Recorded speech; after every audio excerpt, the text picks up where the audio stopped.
Hi friends, hello, नमस्ते दोस्तों। आज राजस्थान कर्मचारी चयन बोर्ड जयपुर द्वारा आज एक बहुत बड़ी घोषणा की गई है जो बहुत ज़्यादा अवेटिंग थी, जिसका बहुत ज़्यादा इंतजार किया जा रहा था अभ्यर्थियों द्वारा, आप जैसे स्टूडेंट्स के द्वारा। और ये है समान पात्रता परीक्षा। इसका आज विज्ञापन जारी हो चुका है। और दोस्तों, ये बहुत बड़ी न्यूज़ है आप सभी के लिए, क्योंकि यहाँ से आगे जितने भी एग्ज़ाम्स होंगे वो समान पात्रता परीक्षा के अकॉर्डिंग होने वाले हैं, मैक्सिमम एग्ज़ाम्स। और इसका पहली बार इन्होंने, क्योंकि पहली बार लागू हुआ है, बजट में घोषणा करी थी माननीय मुख्यमंत्री जी ने, और आज वो आपके सामने आ चुका है। दोस्तों, इस वाली वीडियो में हम सारा डिस्कस करने वाले हैं कि इस विज्ञापन में क्या चीज़ बताई गई है, क्या होने वाला है।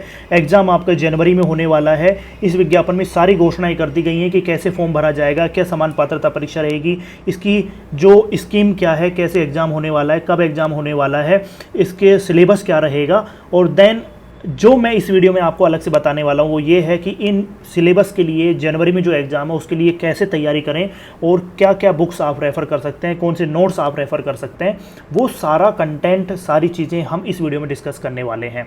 यहाँ से आगे आपको मैं बता दूँ कि वीडियो आगे शुरू करने से पहले कि यहाँ से आगे मैं आपको सारा कंटेंट आपको टेलीग्राम चैनल पर और यूट्यूब पर फ्री अवेलेबल कराने वाला हूँ। सारे जो नोट्स हैं जो आपके इंपॉर्टेंट एग्ज़ाम के लिए इंपॉर्टेंट होने वाले हैं वो सारे आपको यहाँ पे एक साथ मिल जाएंगे। आपको कहीं पे भी भटकने की आवश्यकता नहीं है। इससे पहले भी मैंने कंटेंट प्रोवाइड किया है, तो आप देख सकते हैं। तो आगे बढ़ने से पहले चैनल को लाइक कर दें, शेयर कर दें, सब्सक्राइब कर दें।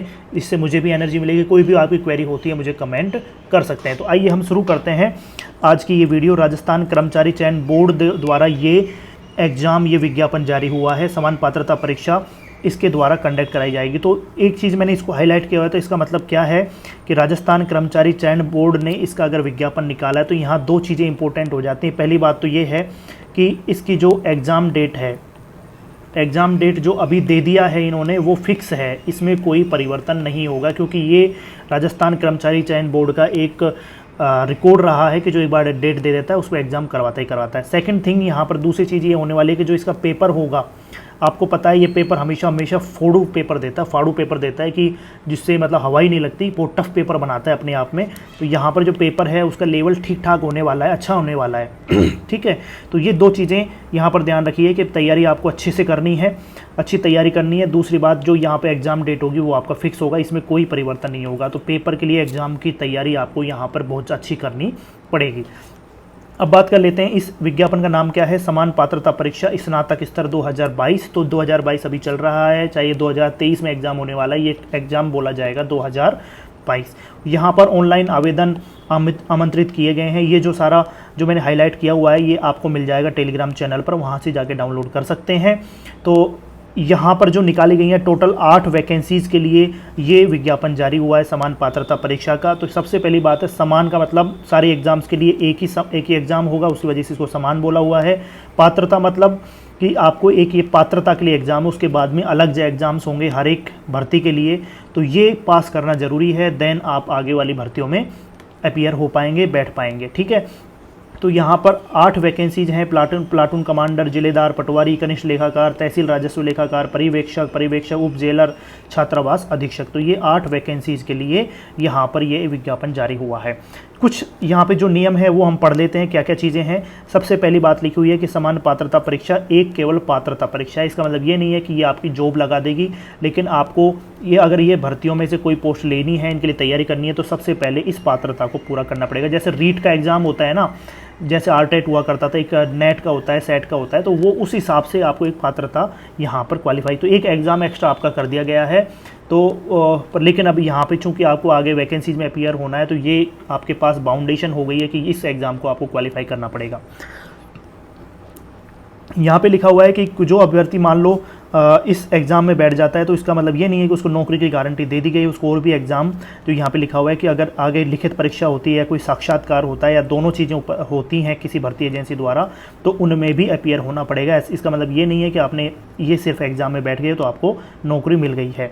ठीक है, यहाँ पर ये लिखा हुआ है कि समान पात्रता परीक्षा के बाद में जितने भी सेवाएं, इनके लिए अलग से एग्ज़ाम होगा, और एग्ज़ाम में जो वरीयता होगी उस हिसाब से आपका सिलेक्शन किया जाएगा। ठीक है, नेक्स्ट यहाँ पे लिखा हुआ है कि जो समान पात्रता परीक्षा है वो वर्ष में कम से कम एक बार आयोजित की जाएगी। तो 2022 में जैसे अब आयोजित हो गई है तो नेक्स्ट ईयर भी एक बार आयोजित की जाएगी। ठीक है।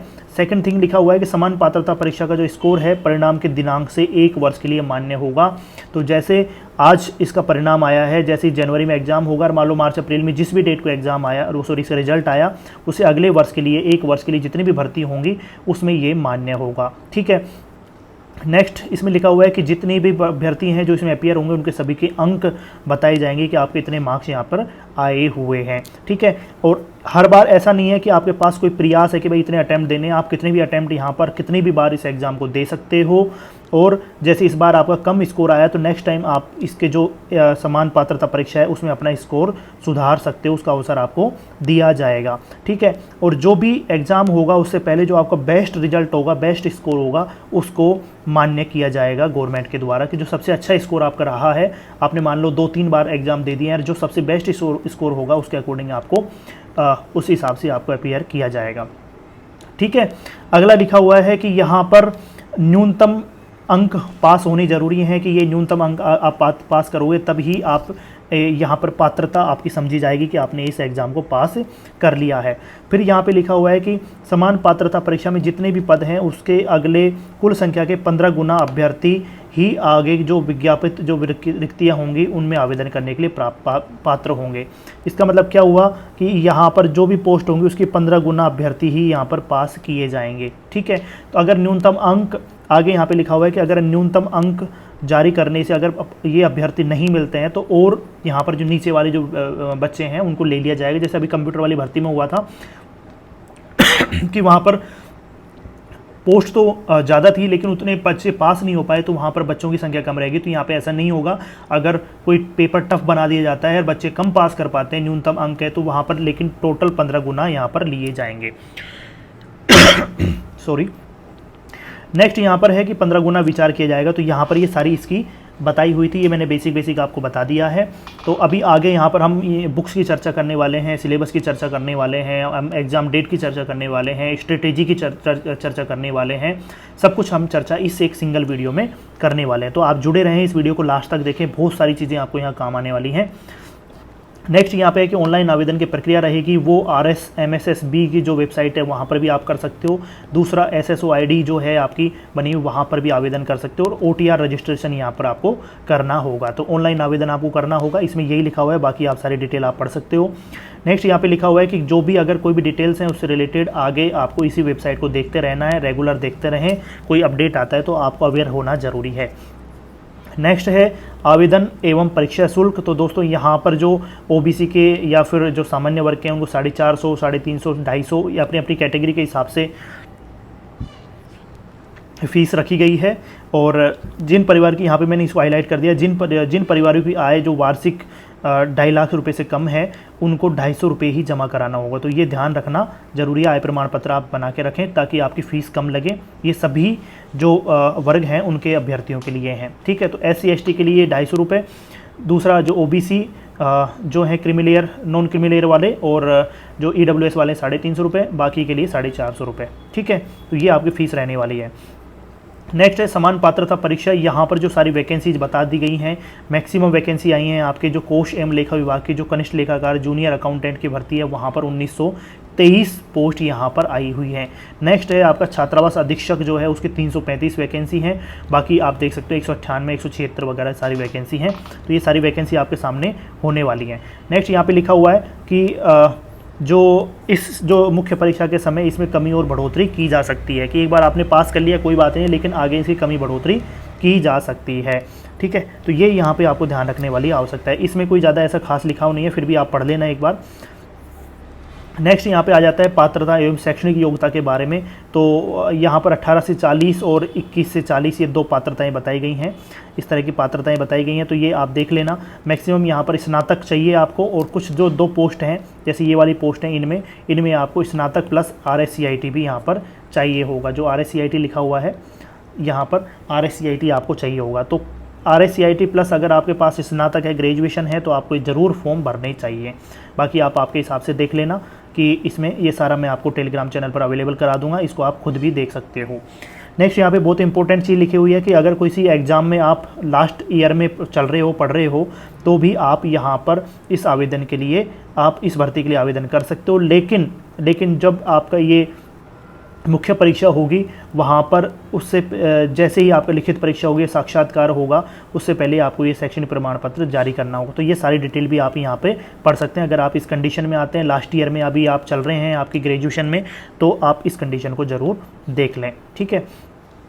यहाँ पर ये लिखा हुआ है कि राजकीय सेवाओं में इंपॉर्टेंट है बहुत, जो ओवर एज हो चुके हैं उनके लिए बहुत इंपॉर्टेंट लिखा हुआ है कि राज्य सरकार ने 2 साल की वृद्धि किए जाने का प्रावधान किया है।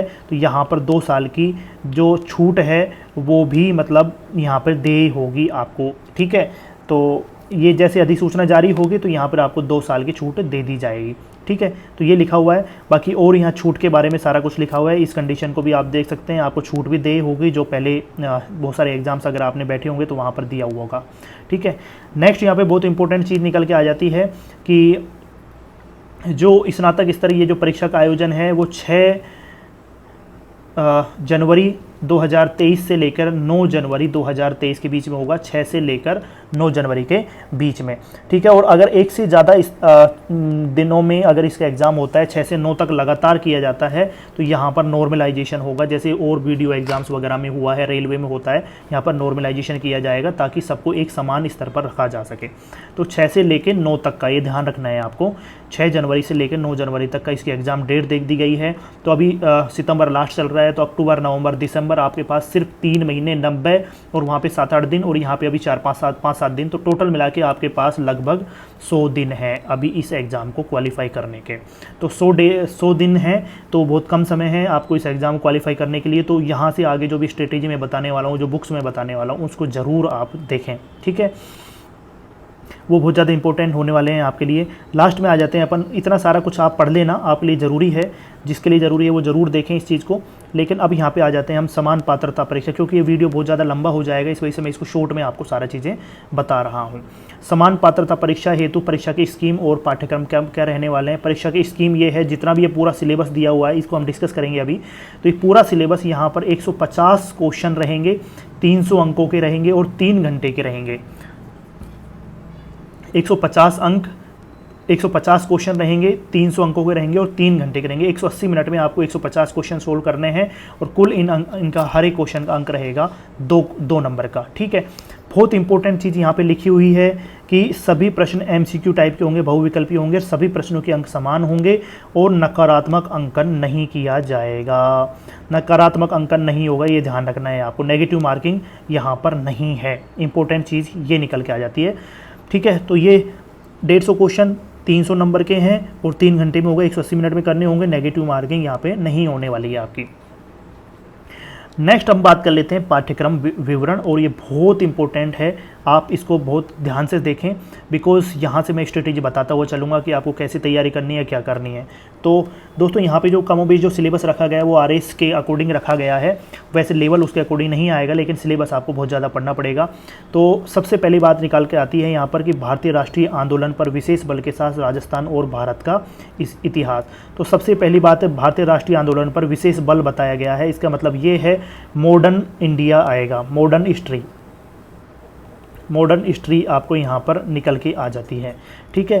तो यहाँ पर जो भारत के इतिहास के सिर्फ ये 2 पॉइंट दिए हुए हैं, उसके बाद में राजस्थान का दिया हुआ है। तो यहाँ पे कौन सी बुक्स पढ़नी है, या तो आप जो राजस्थान के जो अध्ययन है, राजस्थान अध्ययन की पढ़ लो, या प्लस NCERT, ये काफ़ी हैं आपके लिए, इससे ज़्यादा आपको बुक नहीं पढ़नी है। या फिर आपने जो भी बुक पढ़ी हुई है वो पढ़ लो, राजस्थान अध्ययन प्लस NCERT जो भी है ये सारा पढ़ लो जहाँ पे ये कवर हो रहा हो, ठीक है। ये आपको ध्यान रखनी है। नेक्स्ट है राजस्थान के इतिहास, कला, संस्कृति, साहित्य, परंपरा और विरासत। तो यहाँ पर आप ये सारा ही इसमें दिया हुआ है, जो भी सभ्यताएं हैं, जो भी इतिहास के महत्वपूर्ण ऐतिहासिक घटनाएं हैं, साहित्य हो गया, स्थापत्य साहित्य, मेले त्योहार, पारास्तान संस्कृति, धार्मिक आंदोलन, ऐतिहासिक स्थल, व्यक्तित्व, एकीकरण। तो इसके लिए आपको करना है या तो राजस्थान अध्ययन आप पढ़ लीजिए, राजस्थान अध्ययन पढ़ लीजिए, या आप पढ़ लीजिए हिंदी ग्रंथ अकादमी की पुस्तकें पढ़ लीजिए, तो इसकी पुस्तक पढ़ लीजिए, या फिर लक्ष्य पनोरमा पढ़ लीजिए। तो इनमें से कोई भी एक बुक पढ़ लीजिए, या फिर किसी भी कोचिंग के नोट्स पढ़ लीजिए। ठीक है, तो राजस्थान अध्ययन मैं तो कहूँगा एनसीईआरटी या राजस्थान अध्ययन आप रेफ़र करें। इससे ज़्यादा आप ज़्यादा देखने की आवश्यकता नहीं, क्योंकि इतना समय है नहीं आपके पास कि आप इतनी बड़ी बड़ी बुक्स पढ़ पाओ, और ये सफिशियंट है राजस्थान अध्ययन। भारत का भूगोल, यहाँ पर आपको भारत के भूगोल की ये सारी चीज़ें बताई गई हैं। तो भारत के भूगोल से रिलेटेड आपको एनसीईआरटी रेफ़र करनी है, एनसीईआरटी 11th क्लास की रेफ़र करनी है, एनसीईआरटी 11th क्लास की।